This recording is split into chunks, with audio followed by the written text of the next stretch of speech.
kala, di istana kerajaan Daha, hiduplah seorang Raja Panji bersama kedua putrinya. Suatu hari, Raja memanggil kedua putrinya karena mereka akan kedatangan tamu dari kerajaan Karuhipan yang bernama Raden Rizki. Putri-putriku, marilah. Ada apa ya, Anda? Apakah Ayah Anda memanggil juga? Ya, aku akan menyampaikan informasi penting. Lalu, Raden Rizki dari kerajaan Karuhipan akan datang jauh. apa hubungannya dengan kami Ayah Anda? Saya sudah membuat perjanjian dengan ayah dari Raden Rizki bahwa ayah akan menikahkan salah satu putri ayah dengan Raden Rizki. Siapa di antara kami yang akan dinikahi dengan Raden Rizki Ayah Anda? Saya sudah berkeputusan bahwa Dewi Sari yang akan menikah dengan Raden Rizki dan bulan ini sudah bisa dikabulkan. Maaf Ayah Anda, yang main pergi ke belakang. Terima kasih Ayah Anda. Bersama anakku mereka sekitar ya. Sementara Dewi Irma merasa iri dengan Dewi Sari yang bernasib baik dan jujur akan menikah dengan Raden Rizki. Niat jahat untuk mencelakai Dewi Sari pun terbesit di pikirannya. Ia pun mendatangi sebuah gubuk milik penyihir.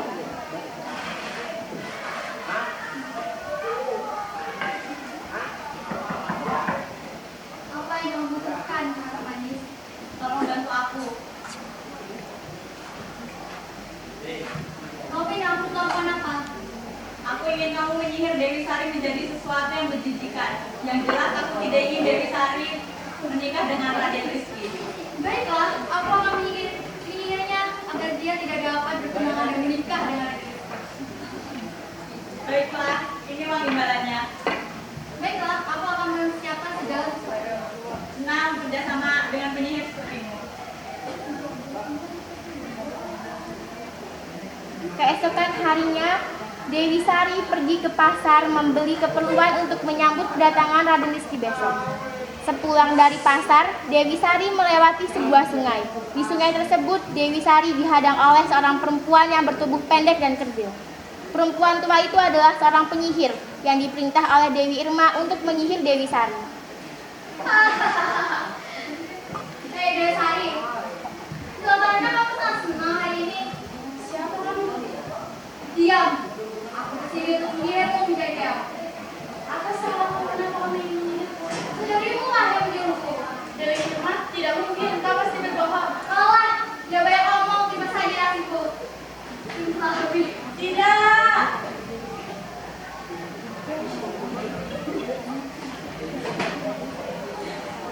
Kamu akan berubah menjadi manusia pada waktu siang hari.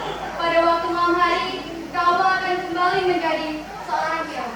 Kutukanmu dapat berakhir apabila kau bertemu dengan Raden. Dewi Sari telah dikutuk menjadi keong emas dan dibuang ke sungai hingga terdampar di desa Dadapan. Suatu hari, seorang nenek sedang mencari ikan dengan jala dan keong emas terangkut dalam jalanya tersebut. Keong emas itu lalu dibawanya pulang dan ditaruh di tempayan. Oh, Dewi hati-hati, aku akan membawanya pulang. Setibanya di pondok, nenek itu meletakkan keong itu di tempat yang aman. Lalu dia beristirahat sejenak di kursi.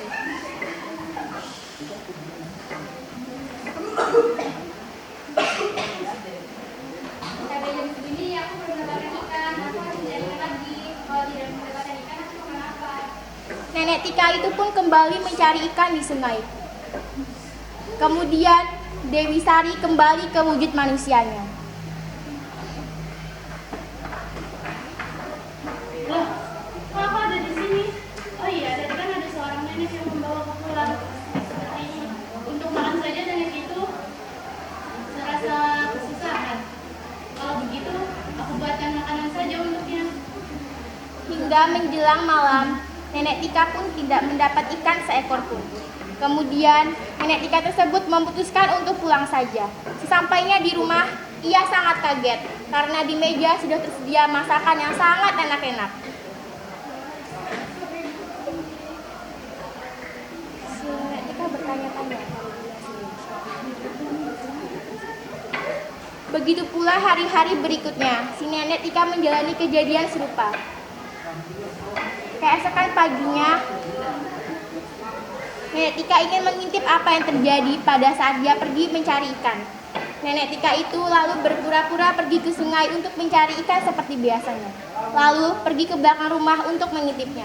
Setelah beberapa saat, si Nenek Tika sangat terkejut karena keong emas yang ada di tempayan berubah wujud menjadi gadis cantik. Gadis tersebut lalu memasak dan menyiapkan masakan tersebut di meja.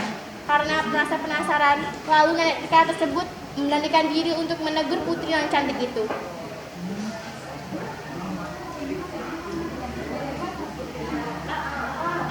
Aku Dewi Sari. Aku adalah putri dari kerajaan Dharma yang disihir menjadi keong emas oleh penyihir sang saudara karena merasa iri kepadaku.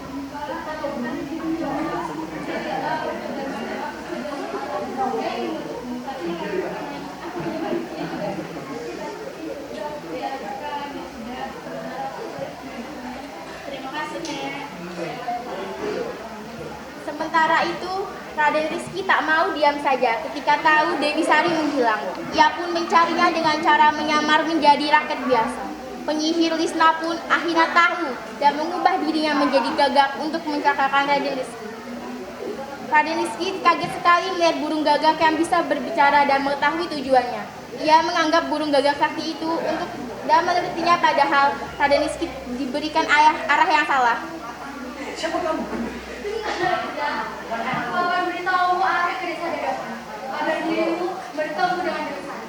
Bagaimana kau sebagai bergerak? Siapa kau sebenarnya? Kau tidak perlu tahu siapa aku. Ikuti saja untuk yang kuberikan. Baiklah, terima kasih. Setelah berjalan cukup jauh mengikuti petunjuk arah dari burung gagak, Raden Rizky tidak juga menemukan desa Dadapan. Di perjalanan, Raden Rizky bertemu dengan seorang nenek Kaila yang sedang kelaparan. Diberinya nenek Kaila itu makan. Ternyata nenek Kaila itu adalah orang sakti yang baik yang menolong Raden Rizky dari burung gagak itu.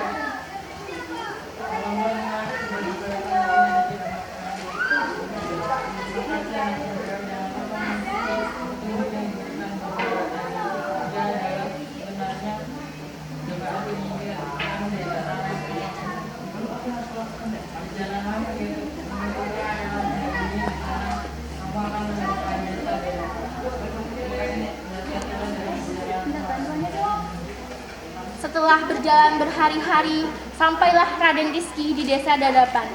Ia menghampiri sebuah gubuk yang dilihatnya meminta seteguk air karena perbekalannya sudah habis. Di gubuk itu ia sangat terkejut karena dia bertemu dengan Dewi Sari. Akhirnya sihir dari penyihir Lisna pun hilang karena perjumpaan itu.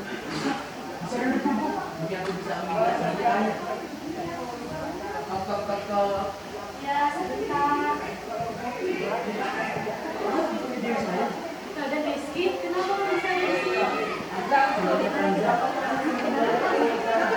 kasih banyak telah menyelamatkan aku. Siapa kalian? Ini, Nek.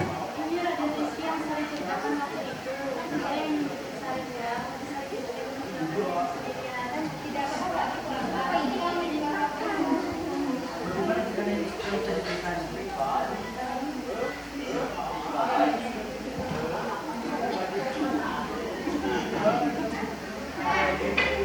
Akhirnya Raden Rizky memboyong Dewi Sari beserta nenek yang baik hati tersebut ke istana.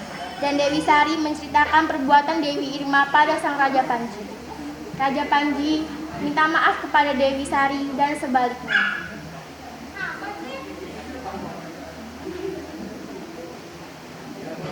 Dewi Irma lalu mendapat hukuman yang setimpal.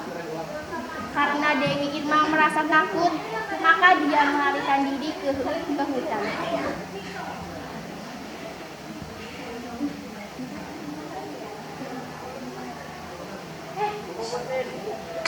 Pernikahan Dewi Sari dan Raden Rizky pun berlangsung. Dan pesta tersebut sangat meriah. Akhirnya mereka hidup bahagia.